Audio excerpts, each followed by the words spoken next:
Hello everyone, welcome back to my channel. This is Dwaipayan. আজকে তারিখ হচ্ছে 25শে জানুয়ারি 2026। শীতের মরশুম, একটু ঝাল ঝাল চিকেন খেতে ইচ্ছে হচ্ছিল। বউকে বললাম একটু চিকেন রান্না করো, সকালবেলা মাছ খেয়েছিলাম। ঠিক আছে, তো বললাম একটু চিকেন রান্না কি করবে? বউ তো মুখের উপর না বলে দিল। আর বললাম তখন যদি আমি হেল্প করি তখন কি পারবে? বলছে হ্যাঁ, জীবনে তো কোনোদিন রান্নাঘরে আসিনি, এই প্রথম আমি রান্নাঘরে বউকে রান্নার জন্য হেল্প করতে আমি এসেছি। দেখা যাক বউয়ের প্রসেসটা কি। ঠিক আছে বউ, হ্যাঁ, তো এখন কি করছোটা কি? এখন চিকেনটাকে ধোয়া হয়ে গেছে। চিকেনটাকে ধুয়ে নুন হলুদ দিয়ে আর সামান্য লঙ্কার গুঁড়ো আর দই দিয়েছি সাথে, জাস্ট ম্যারিনেট করে রেখেছি। এরপরে মশলাটা করব। কি মশলা? ওই চিকেনের মশলা? হ্যাঁ, চিকেনের জন্য মশলা রয়েছে এখানে আদা রসুন, শুকনো লঙ্কা কয়েকটা রয়েছে আর হাফ টমেটো। বাস, খুব সিম্পল রান্না হবে আজকে, কারণ হাতে বেশি সময় নেই। আর সাইডে এখানে আলুগুলোকে আমি ভাজতে দিয়ে দিয়েছি। আলুগুলো অলমোস্ট ভাজা হয়ে গেছে। আর ভিতরে কাঠি রয়েছে। আলুগুলো হয়ে গেলে নামিয়ে নেবো, তারপরে আবার করে। হ্যাঁ, তো এখন আমি এটাকে মিক্সিতে দিয়েছি মশলাগুলোকে।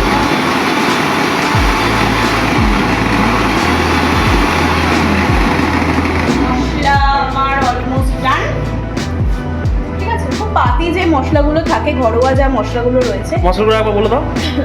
আগের একটু আগেই বললাম, আদা রসুন শুকনো লঙ্কা টমেটো, বাস আর কিছু না, এইটুকুই। এরপর আমি আলুগুলোকে ভেজে নিয়েছি। আবার আমি গ্যাসটাকে অন করে দেবো। গ্যাসটা অন করলাম, তেলটা কম হয়ে গেছিল বলে আর একটু তেলটা ঢেলে নিলাম। তেলটা গরম হতে থাক, ততক্ষণে একটু বক করে নাও। পরেরটা বলছি, এখানে পেঁয়াজ কিছু কুচিয়ে রাখা আছে। এখানে 4টে মতো পেঁয়াজ রাখা রয়েছে, যেহেতু আমার এখানে 700 গ্রাম চিকেন রয়েছে। তো আমি আর দৈপায়ন ছাড়া কেউ চিকেন খায় না আমাদের বাড়িতে, তাই জন্য দুজনের জন্যই হবে। তো পেঁয়াজটাকে কেটে তার গুষ্টি তষ্টি পুজো করে নেওয়াই ভালো, যেটা চটকে নাও, তাহলে টেস্টটা বোধ হয় ভালো আসবে। খুব একটা আইডিয়া নেই, তাও বললাম। যাই হোক, তারপরে যেটা মশলা করেছিলাম সেটা সুন্দর দেখানোর জন্য একটু এখানে রেখে দিলাম, যাতে একটু দেখতে ভালো লাগে। যদি ভিডিওটা না করতাম তাহলে হয়তো এটা কড়াইতেই চলে যেত। একটু সুন্দর করে করার জন্য আর কি প্রচেষ্টা। যাই হোক, এটাকে পরে জল দিয়ে আবার দিয়ে দেবো। কোনো কিছু ওয়েস্ট করা যাবে না, এটাই আর। যাই হোক, এখানে আমার তেলটা গরম হয়ে গেছে। কিছু না ভেবেই আমি আগে একটু জিরে ফোড়ন দেবো, অল্প করে। এটা অপশনাল, না দিলেও চলে, কিন্তু আমি সব রান্নাতেই মোটামুটি জিরে ফোড়নটা দিতে ভালোবাসি, জিরেটা খাওয়াও ভালো, সেই জন্য। এরপরে আমি দিয়ে দেবো পেঁয়াজগুলো, ভাজা হবে তাই, নট বেরেস্তা। ঠিক আছে, তো পেঁয়াজটা ভালো করে ভাজবো আগে। একটু হাই মিডিয়াম আঁচেই দেওয়া যায়। পেঁয়াজটা ভালো করে ভাজতে হবে। আচ্ছা, আরও একটা কথা, এই যে তেলটা যে ছিল, তেলে যদি একটু চিনি দিয়ে দেওয়া যেত, তাহলে গ্রেভির কালারটা আরও একটু লাল আসে। আমার মনে হয় যে আমি যেহেতু পুরো রান্নাটাই শুকনো লঙ্কা দিয়ে করছি আর plus Kashmiri red chilli use করবো, সেই জন্য অটোমেটিকলি আমার রান্নার ঝোলের কালার যেটা আছে সেটা আমার লালই আসবে। সেই জন্য এক্সট্রা করে ওটা করলাম না। যদি কারোর মনে হয় সে করতেই পারে।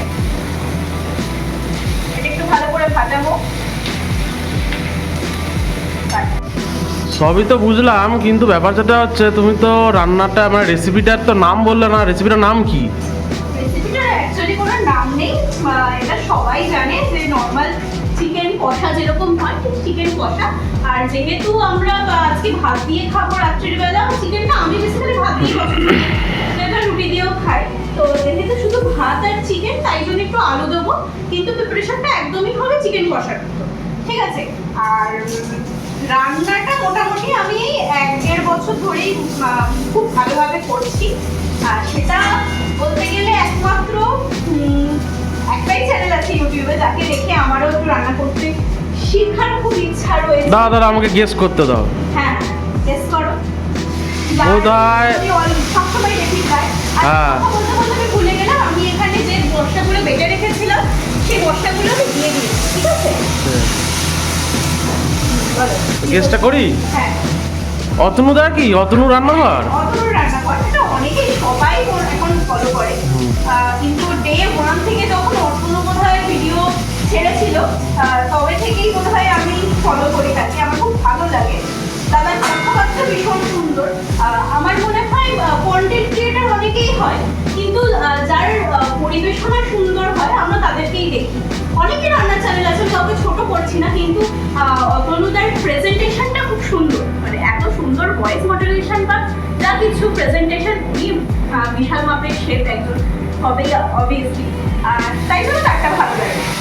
আর ভীষণ সহজ পদ্ধতিতে সব কিছু করা হয়, যেগুলো বাড়িতেই থাকে যে মশলাগুলো, সেই মশলাগুলো দিয়েই করা। সেই জন্য সেই হিসেবেই আমি এক্সট্রা কোনো মশলা আমি দেবো না, জাস্ট হয়তো লাস্টে গরম মশলার ইউজ করবো, কাসুরি মেথিও দেবো না, গরম মশলা। আচ্ছা, এই কথা বলতে বলতে আমি কিছু জিনিস দিয়ে দিই, যেটা না দিলেই রান্নাটার কোনো মানেই থাকবে না, যেটা বেশি দিলেও খারাপ, কম দিলেও খারাপ। তো যেটা হচ্ছে নুন। নুনটা কিছুটা আমি ম্যারিনেশনে মাখিয়ে রেখেছিলাম, তাই জন্য একটু বুঝিয়ে দিলাম এর মতো করে। একটু চিনি দেবো,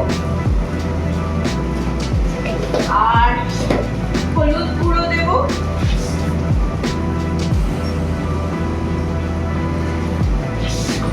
সাথে দেবো ধনে জিরে গুঁড়ো, আমি একসাথে করে রাখি, ঠিক আছে? আমার মনে হয় সাশ্রয় বেশি হয়, সেই জন্য জাস্ট ঘরোয়া টিপস।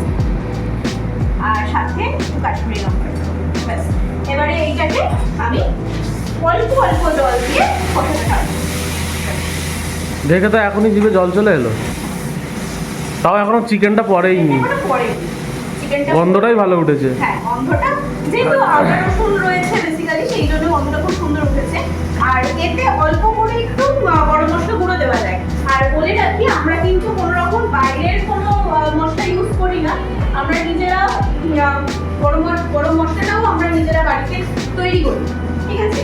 এইগুলো পুরোগুলো, এইসবগুলো সবকিছুই মারি করে, আর আমি শুধু শেষ করি। দিয়ে দিলাম গরম মশলার গুঁড়ো। আচ্ছা, একটা কথা বলো, রান্নার প্রতি ন্যাকটা তোমার এলো কিভাবে? তুমি তো বললে 1-1.5 বছর আগে তুমি রান্না করতে না, হ্যাঁ, তো এই 1-1.5 বছর ন্যাকটা এলো মানে আমি করতাম না বলতে টুকটাক রান্না আমি করতাম, যেগুলো রবিবার যদি হতো তাহলে নানা রকমের চিকেনের রেসিপি করতাম, সেটা ওই অতনুর রান্নাঘর দেখেই আমি করতাম। কিন্তু এখন রোজকার যেরকম রান্নাগুলো হয় আমাদের বাঙালি বাড়িতে, ডাল ভাত, একটা তরকারি, মাছের ঝোল বা চিকেন, সেগুলোই করি। আর নিরামিষ কিছু যখন পদ হয় সেগুলোও করি। হ্যাঁ, এখন নেসেসারির জন্যই করছি। যেরকম রোজকার বাড়িতে ঠাকুমারা রান্না করে, আমিও সেরকমই করছি। আর যখন কোনো স্পেশাল অকেশন হয়, জন্মদিন তখন স্পেশাল কিছু ট্রাই করা যায়। তবে এর বাইরে এখনো কিছুতে যাইনি, তবে ইচ্ছা আছে। অতনুর যে কোর্সটা রয়েছে, অতনুর প্রত্যেকটা ভিডিওতেই বলে একটা কোর্স করার জন্য, সেটা ইচ্ছা আছে। পরবর্তীকালে দেখা যাক কি হয়। আচ্ছা, তুমি বলো কত, আমি বলে যাচ্ছি। আমি আর কি বলবো, আমি তো খাওয়ার জন্য ওয়েট করে যাচ্ছি। আচ্ছা, একবার একটু কাছে এসে দেখো, এটা কিন্তু কালারটা কিন্তু আস্তে আস্তে চেঞ্জ হচ্ছে। এই হ্যাঁ, ঠিক আছে? যখন প্রথম আমি মশলাটা দিয়েছিলাম তখন দৈবানী সরকার বলেছিল যে হ্যাঁ গো, এইরকমই দেখতে হয়।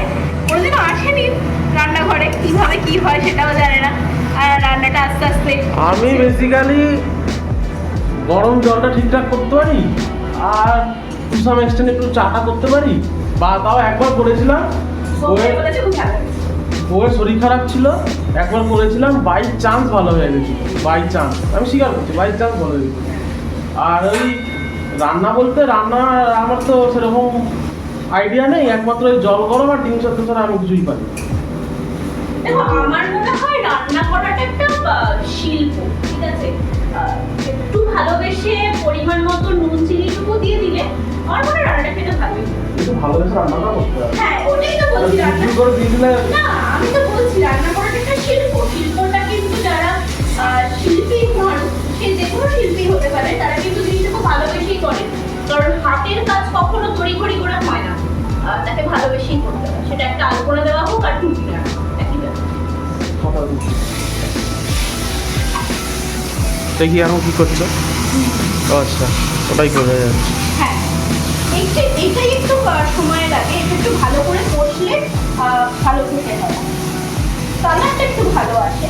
আমরা তো জানি যে প্যালে দর্শন ধারি ফেরু, খেতে কেমন হয়েছে জানবো না, কিন্তু দেখতে সুন্দর হলে ভালো লাগে যে বাহ কি সুন্দর দেখতে হয়েছে। আস্তে আস্তে ছেড়ে দিয়েছে। আমার মনে হয় এটা যথেষ্ট একটা মশলা কষানোর জন্য। তেলটা ছেড়েও দিয়েছে আর মশলাটা সুন্দর স্মেল উঠছে। স্মেলে উঠেছে, কাঁচা গন্ধটা আর নেই। ঠিক আছে, এই পর্যায়ে আমি চিকেনগুলো দিয়ে দেবো। ম্যারিনেট করে রেখেছিলাম প্রথমেই যে চিকেনগুলো, আমার হাতে সময় কম ছিল বলে আমি খুব বেশিক্ষণ ম্যারিনেট করে রাখলাম না। এটা মিনিমাম 45 থেকে 1 ঘন্টা ম্যারিনেট করে রাখলেই যথেষ্ট আমার মনে হয়। এটাকে দিয়ে ভালো করে কষাতে হবে। আচ্ছা, এগুলো তো করার সময় খুব কষাতে হবে মিন্স মানে নাড়াতে হবে তো? নাড়াতে হবে। তাহলে আমি কি একটু নাড়াতে পারি? হ্যাঁ, মানে এটাই আমি পারি আর কি, হ্যাঁ, অ্যাকচুয়ালি মনে হচ্ছে। হ্যাঁ, ঠিক আছে, এসো নাও।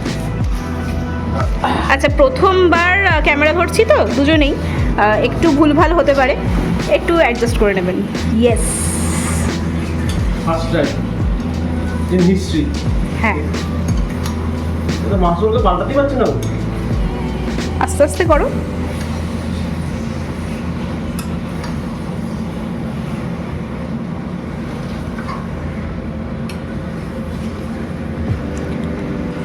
তোমাকে ধরতে হবে।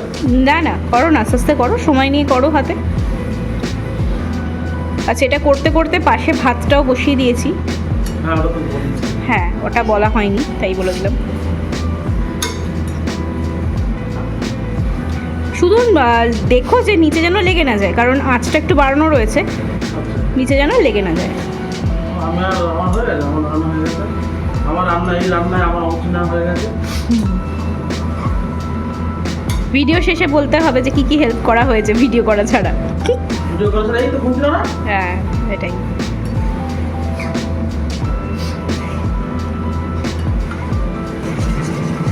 সুন্দর করে চিকেনটা কষানো চলছে। বাইরে এটাকে কষানো বলে? হ্যাঁ, এটাকেই কষানো বলা হয়।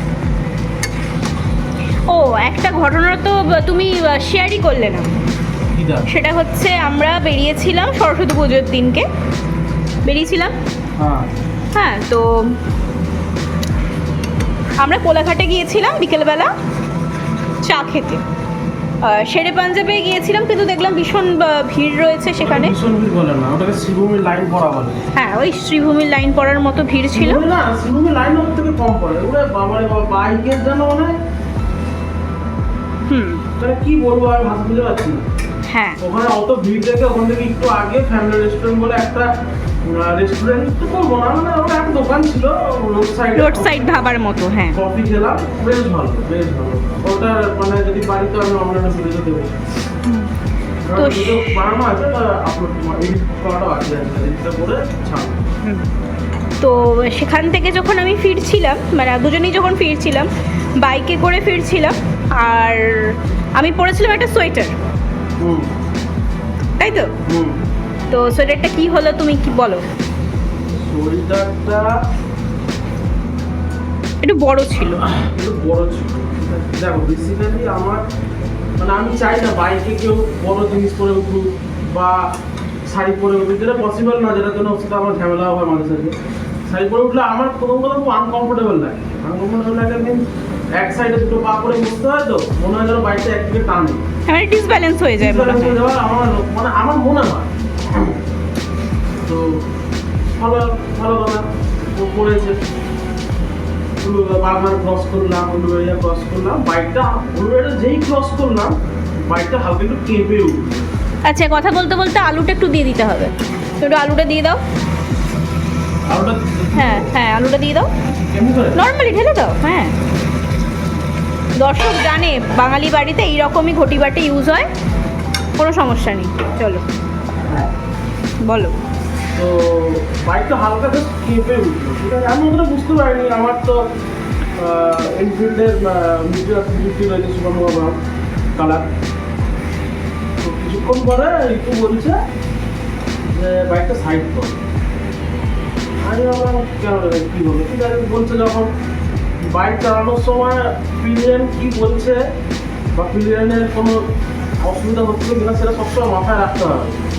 যদি বলে সাইড করতে হবে ইমিডিয়েট ইন্ডিকেটার মারো, গাড়ি সাইড করো। যথারীতি আমি সাইডটা করলাম, দেখলাম ডান দিকে ব্রেক শুয়ের মাঝখানে ও স্পিডটা ঢুকে গেল। আমি তো দেখে অবাক, কী করে পসিবল, ঠিক আছে। তো যখন আমি শরীরটা বার করছি একদম ভদ্রমহিলা যাচ্ছিলেন, দেখে তো বলছিলেন যে আপনাকে তো একজন বললো আপনি শুনলেন না। ওই যে আমার বলেছিল শুনতে পারি, ওর মাথায় হেলমেট ছিল তো, আর বাইক চালালে হাওয়ার ওরা হাফ মাস্ক পরেছিল, যেটা উচিত নয়। বড় রাইডে যাওয়া গেলে রাইড বলবো না, কোলাঘাট বাড়ির কাছে এইবার স্টিল হাই রোডে উঠলে সবারই সবসময় ফুল মাস্ক হেলমেটই পরা উচিত, সেফটি থাকে। তো ওই কারণে ও তো শুনতে পারিনি, শরীরটা পুরো খারাপ অবস্থা। আর খুব একটা বড় অ্যাক্সিডেন্ট হতে রয়েছে, মানে আমার খুব বেঁচে গেছে।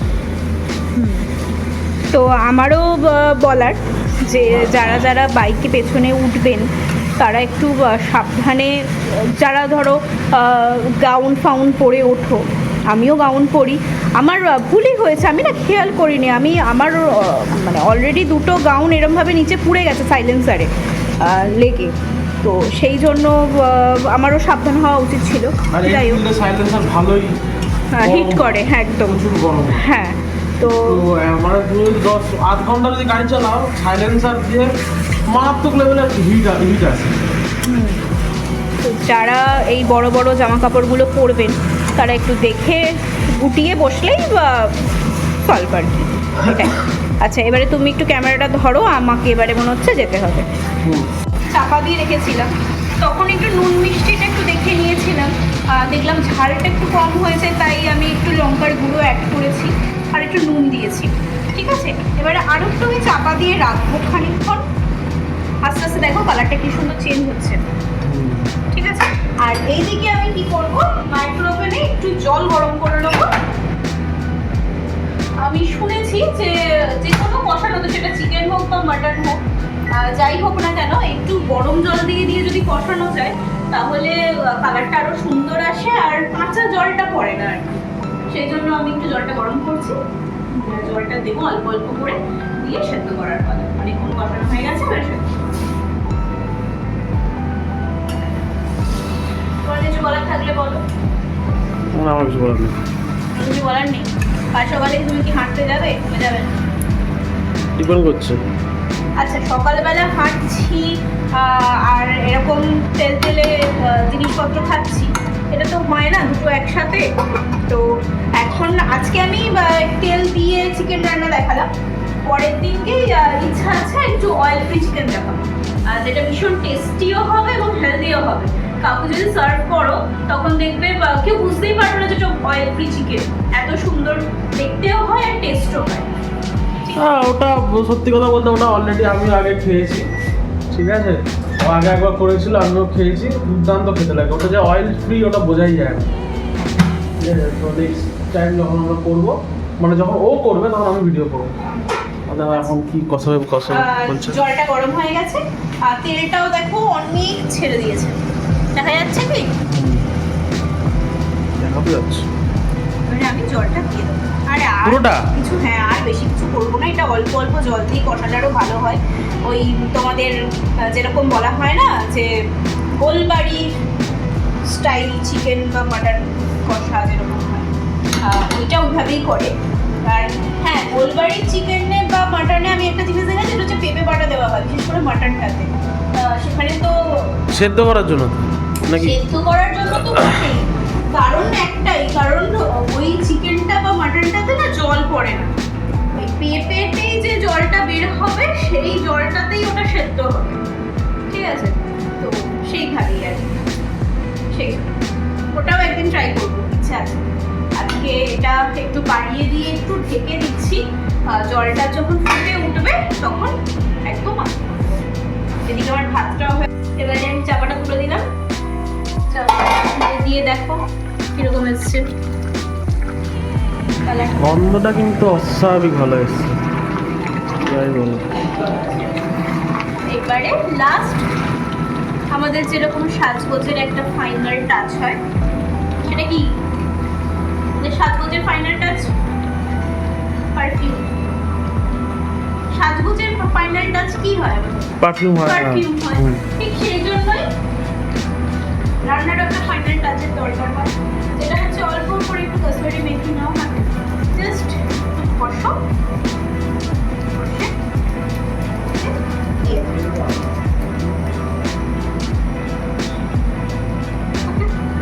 আর সাথে একটু সুন্দর গন্ধের জন্য একটু ঘি।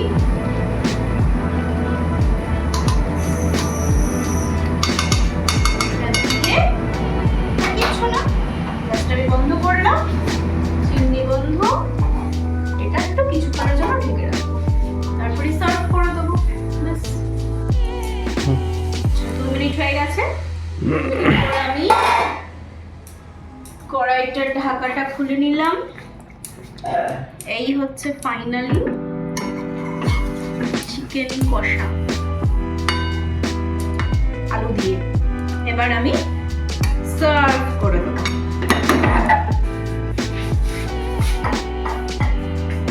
অল্প করে আস্তে আস্তে করে ঢালতে হবে, যেন পড়ে না যায়, মাথায় রেখে।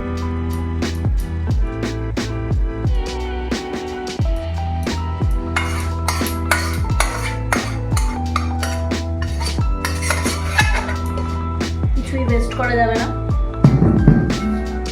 সুন্দর করে সাজিয়ে নেওয়া। ও তার মাঝখানে তো ভুলেই গেছি, একটু তো টেস্ট করে দেখতেই হবে কেমন হয়েছে। তো দেখতে তো ভালোই লাগছে, তাই না? আচ্ছা, এবারে একটু সুন্দর করে সাজিয়ে দেব।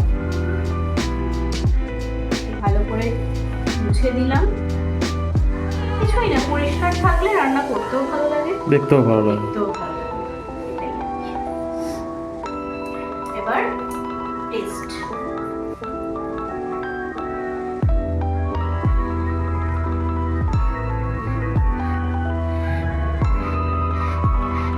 নাও খেয়ে দেখো।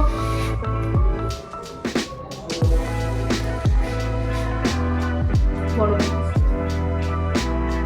দারুণ। ইস,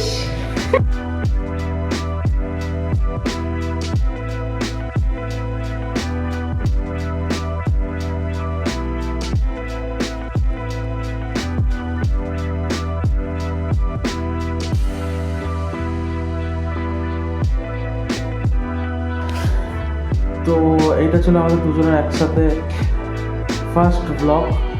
দেখবেন, আশা করি ভালো লাগবে। ভালো লাগলে পাশে থাকবে। Tata, good night.